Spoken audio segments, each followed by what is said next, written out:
60 खां वेंदे 70 वारे ॾहाके में दुनिया जा कुछ बेहतरीन लीडर पैदा थिया। जन्मा इंडोनेशिया जो सुकार्नो, मिस्र जो सादात, जमाल अब्दुल नासिर, इंडिया जी इंदिरा गांधी, अमेरिका जो जॉन एफ कैनेडी, ईरान जो आयतुल्ला खोमेनी, उर्दन जो शाह हुसैन, सऊदी अरब जो शाह फैसल, इराक जो सदर सद्दाम, क्यूबा जे फिडल कास्त्रो भी, बरतानिया जी मार्गरेट थैचर, कर्नल गजाफी भी, फलस्तीन जे यासिर अरफात, मलेशिया जे महातिर मोहम्मद, अफ्रीका जे नेल्सन मंडेला भी।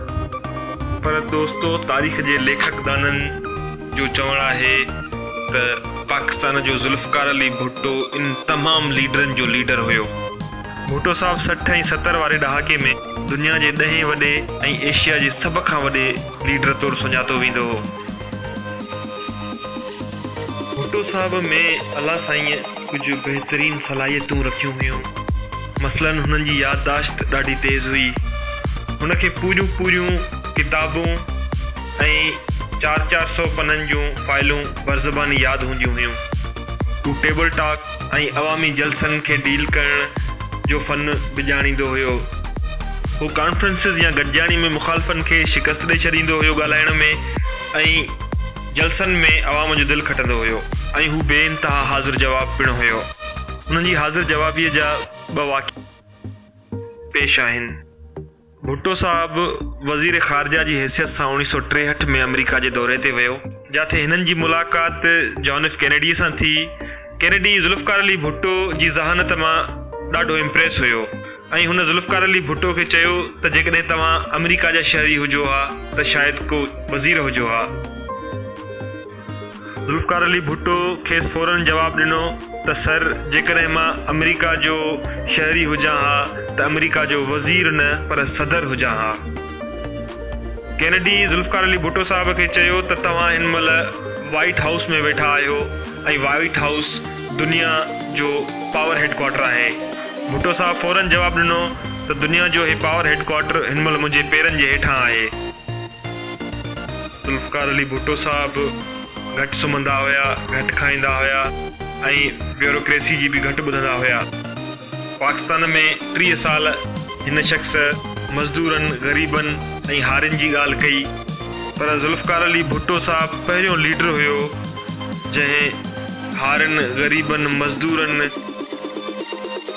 खे सहारो ॾिनो ऐं फ़र्श खां उन्हनि खे खणी पंहिंजे सीने सां लातो। ज़ुल्फ़कार अली भुट्टो साहब जे इक़्तिदार जे आख़िरी ॾींहंनि जी ॻाल्हि आहे त भुट्टो साहब जा पुराणा साथी हुनखे सम्झाईंदा हुया त तव्हां थोरो एहतियात खां कमु वठो, तव्हां अमेरिका खे ईअं न ललकारींदा कयो। अमेरिकी इंतकाम जे मामले में ॾाढा संगदिल आहिनि। तव्हां मज़दूरनि, हारियुनि ऐं ग़रीबनि जी ॻाल्हि न कंदा कयो। सरमाएदार दुनिया तव्हांखे पंहिंजो दुश्मन सम्झी रही आहे। तव्हां फ़ौज खे बैरकनि ताईं महदूद करण जी ॻाल्हि बि न कंदा कयो। जर्नेल तव्हांजो घेराव कंदा। तव्हां इंडिया खे बि न ललकारियो, हू तव्हांजे ख़िलाफ़ साज़िशूं कंदो, ऐं तव्हां सौदागरनि ऐं बिज़नेसमैननि ऐं मज़हबी स्कॉलर्स जे बारे में न ॻाल्हाईंदा कयो। इहे माण्हू तव्हांखे कम्युनिस्ट मशहूरु करे छॾींदा। भुट्टो साहब जा साथी हुनखे चवंदा हुआ, साईं तव्हां थोरो एहतियात कयो, हालात सां थोरो समझोतो कयो त जीअं सिस्टम हलंदो रहे। त भुट्टो साहब हमेशह पंहिंजे साथियुनि खे चवंदो हुओ त मुंहिंजो दिलि बि चवंदो आहे त मां हालात सां समझोतो कयां।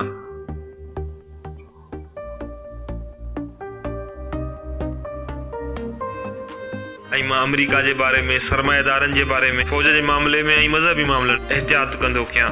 पर पोइ जॾहिं मां लाड़काणे खां वेंदे लाहौर ताईं सॼनि मज़दूरनि, हारियुनि ऐं मिसकिननि खे जॾहिं मां ॾिसंदो आहियां त मां बेवस थी पवंदो आहियां, ऐं मां इहो सोचींदो आहियां त ए ज़ुल्फ़कार, जेकॾहिं तो बि समझोतो करे छॾियो त हिन ग़रीब क़ौम, हिन ग़रीब मज़दूरनि, हारियुनि, हिन जी संभाल केरु कंदो?